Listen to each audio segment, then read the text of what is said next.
Hi hello ನಮಸ್ತೆ friends. Bisibelebath ಹೇಗೆ ಮಾಡೋದು ಅಂತ ಸಿಂಪಲ್ಲಾಗಿ ಈಸಿಯಾಗಿ ಒಂದೇ ಟ್ರಿಪ್ಪಲ್ಲಿ ಮಾಡ್ಕೊಳೋದು ಹೇಗೆ ಅಂತ ತೋರಿಸ್ಕೊಡ್ತಾ ಇದ್ದೀನಿ ಬನ್ನಿ. ಮೊದಲಿಗೆ ಕುಕ್ಕರ್ ಇಟ್ಕೊಂಡು ಕುಕ್ಕರ್ಗೆ ಸ್ವಲ್ಪ ಎಣ್ಣೆ ಹಾಕ್ಕೊಳ್ಳೋಣ. ಎಣ್ಣೆ ಬಿಸಿ ಆದ ಕೂಡಲೇ ಸಾಸಿವೆ ಮತ್ತು ಜೀರಿಗೆ ಹಾಕ್ಕೊಳ್ಳೋಣ. ಜೀರಿಗೆ ಹಾಕ್ಕೊಂಡು ಅದು ಚಟಪಟ ಅಂದಮೇಲೆ ಕರಿಬೇವು ಹಾಕ್ಕೊಳ್ಳೋಣ. ಮತ್ತು ನಾನು ಖಾರಕ್ಕೆ ಒಂದು 4 ಒಣಮೆಣ್ಸಿನ್ಕಾಯಿ ಮುರಿದಿಟ್ಕೊಂಡಿದ್ದೀನಿ, ಅದನ್ನೂ ಸಹ ಹಾಕ್ಕೋತಾ ಇದ್ದೀನಿ. ದಪ್ಪದೊಂದು ಈರುಳ್ಳಿ ಹಾಕ್ಕೊಳ್ಳೋಣ. ಸಣ್ಣಗೆ ಕಟ್ ಮಾಡಿರೋದು ಈರುಳ್ಳಿನ ಅದನ್ನೂ ಹಾಕ್ಕೊಂಡು 1 ನಿಮಿಷ ಚೆನ್ನಾಗಿ ಎಣ್ಣೆಯಲ್ಲಿ ಫ್ರೈ ಮಾಡ್ಕೊಳ್ಳೋಣ. ಇದೇ ರೀತಿ ಸಿಂಪಲ್ ರೆಸಿಪೀಸ್ಗೋಸ್ಕರ ನನ್ನ ಚಾನಲ್ನ ಸಬ್ಸ್ಕ್ರೈಬ್ ಮಾಡಿ, ಶೇರ್ ಮಾಡಿ, ಲೈಕ್ ಮಾಡಿ, ಕಾಮೆಂಟ್ ಮಾಡಿ ಫ್ರೆಂಡ್ಸ್. ಹಾಗೆ ಒಂದು ಅರ್ಧ ಬೌಲಷ್ಟು ಹಸಿ ಬಟಾಣಿ ಹಾಕ್ಕೋತಾ ಇದ್ದೀನಿ ನಾನು. ಇದನ್ನೂ ಸಹ 1 ನಿಮಿಷ ಫ್ರೈ ಮಾಡ್ಕೊಳ್ಳೋಣ. ಇದೆಲ್ಲ ಚೆನ್ನಾಗಿ ಫ್ರೈ ಆಗಲಿ. ಇದೆಲ್ಲ ಫ್ರೈ ಆಗಿದ ಕೂಡಲೇ ನಾನು ಒಂದು ಸ್ವಲ್ಪ ಬೀನ್ಸು, 1 ಕ್ಯಾರೆಟ್ ತೊಗೊಂಡಿದ್ದೀನಿ. ನೀಟಾಗಿ ಎಲ್ಲ ಸಣ್ಣಗೆ ಕಟ್ ಮಾಡ್ಕೊಂಡಿದ್ದೀನಿ ಉದ್ದುದ್ದ. ತರಕಾರಿ ಬಾಯಿಗೆ ಸಿಗೋ ಥರ ಇರಬೇಕು. ತುಂಬ ಸಣ್ಣಗೆ ಕಟ್ ಮಾಡ್ಕೊಂಬಿಟ್ರೆ ಚೆನ್ನಾಗಿರೋದಿಲ್ಲ.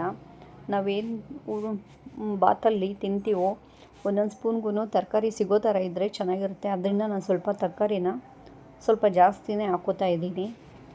ನೋಡಿ, 1 ಕ್ಯಾಪ್ಸಿಕಮ್ ಇದನ್ನೂ ಸಹ ಹಾಕ್ಕೊಂಡು ಚೆನ್ನಾಗಿ ಇವೆಲ್ಲ ಫ್ರೈ ಮಾಡ್ಕೊಳ್ಳೋಣ.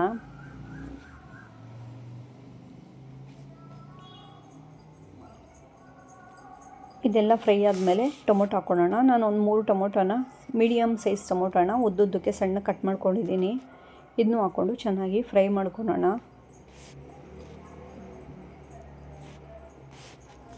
ಇದೆಲ್ಲ ಒಂದು ಸ್ವಲ್ಪ ಕುದಿಬೇಕು ಫ್ರೆಂಡ್ಸ್. ತುಂಬ ಚೆನ್ನಾಗಿರುತ್ತೆ. ಟ್ರೈ ಮಾಡಿ. ನಮ್ಮ ಚಾನಲ್ನ ಸಬ್ಸ್ಕ್ರೈಬ್ ಮಾಡ್ಕೊಳ್ಳಿ. ಹಾಗೆ ಬಿಸಿಬೇಳೆಭಾತ್ ಪೌಡ್ರನ್ನ ಹಾಕ್ಕೋತಾ ಇದ್ದೀನಿ. ನಾನು ಮನೆಯಲ್ಲೇ ಮಾಡಿರೋ ಬಿಸಿಬೇಳೆಭಾತ್ ಪೌಡ್ರ್ ಆಗಿರೋದ್ರಿಂದ ನಾನು ಇದಕ್ಕೆ ಖಾರದ ಪೌಡ್ರ್ ಯೂಸ್ ಮಾಡ್ತಿಲ್ಲ. ಬಿಸಿಬೇಳೆಭಾತ್ ಪೌಡ್ರಲ್ಲೇ ಖಾರದ ಪೌಡ್ರೂ ಮಿಕ್ಸ್ ಆಗಿದೆ. ಖಾರ ಎಷ್ಟು ಬೇಕೋ ಅಷ್ಟು. ಅದ್ರ ಜೊತೆಗೆ ನಾನು ಒಣಮೆಣ್ಸಿನ್ಕಾಯಿ ಕೂಡ ಹಾಕ್ಕೊಂಡಿದ್ದೀನಿ, ಒಂದು 4 ಖಾರಕ್ಕೆ. ಅದರಿಂದ ನಾನು ಅದ್ರ ಮೇಲೆ ಏನು ಖಾರ ಹಾಕ್ತಾಯಿಲ್ಲ. ಸಾಲ್ಟ್ ನೋಡಿಕೊಂಡು ಎಷ್ಟು ಬೇಕೋ ಅಷ್ಟು ಹಾಕ್ಕೊಳ್ಳೋಣ. ಇದನ್ನೆಲ್ಲ ಸ್ವಲ್ಪ ಹೊತ್ತು ಚೆನ್ನಾಗಿ ಹಾಗೇ ಎಣ್ಣೆಯಲ್ಲಿ ಫ್ರೈ ಮಾಡ್ಕೊಳ್ಳೋಣ, ಹಸಿ ಸ್ಮೆಲ್ಲೆಲ್ಲ ಹೋಗೋವರೆಗೂ. ನಾನು 1 ಗ್ಲಾಸ್ ಅಕ್ಕಿಗೆ ಒಂದು ಅರ್ಧ ಗ್ಲಾಸಷ್ಟು ತೊಗರಿಬೇಳೆ ತೊಗೊಂಡಿದ್ದೀನಿ. ನೋಡಿ, ಇದನ್ನೆಲ್ಲ ನೀಟಾಗಿ ತೊಳ್ಕೊಂಡು ಹಾಕ್ಕೋತಾ ಇದ್ದೀನಿ. ಇದನ್ನೆಲ್ಲ ಹಾಕ್ಕೊಂಡು ಚೆನ್ನಾಗಿ ಒಂದು ಮಿಕ್ಸ್ ಕೊಡೋಣ.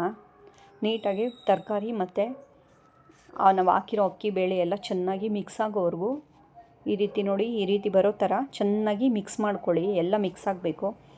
ಈ ಗ್ಲಾಸಲ್ಲಿ ನಾನು 1 ಗ್ಲಾಸ್ ಅಕ್ಕಿ ತೊಗೊಂಡಿದ್ದೆ.